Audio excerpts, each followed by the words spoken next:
mwakubaka inzu ku butaka bw'u Rwanda ukaba uri umukongomani uri umunyamurenge yuzirikana ngo u Rwanda ruriho si urwawe, igihugu uriho cy'ubutaka si cyawe.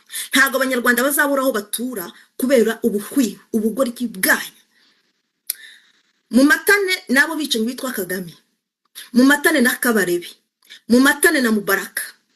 Ariko muzirikane ko u Rwanda atari igihugu cyanyu, ntimuzigera muba abanyarwanda. Ntabwo abacu bazabura aho batura ngo kubera ko mwubatse ku butaka bw'u Rwanda. Ubwo ndahitama isomo ku muntu witwa Gitwaza wirirwa yasamye avuga ubusa ngo ni umukristo, najya kurwana intambara muri Kongo.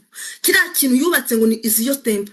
Mu Rwanda ntabwo dufite abakongomani basimbagurika, muri abanzi b'abanyarwanda. Uwitwa Gitwaza ubutaka wubatseho si ubwawe. Ntabwo abaturage bacu bazabura aho batura kubera ubugoryi bwanyu. Niba mwaresemo gukoreshwa n'inkotanyi, muzirikane neza ko turabaha message. Muri mu banzi ba mbere dufite kurenza uko dufite ba Kagame. Mubibabwire ngo abanzi b'abanyarwanda ba mbere nimwe mwabigoryi mwe by'abakongomani biri ku butaka bw'u Rwanda. Abanzi ba mbere dufite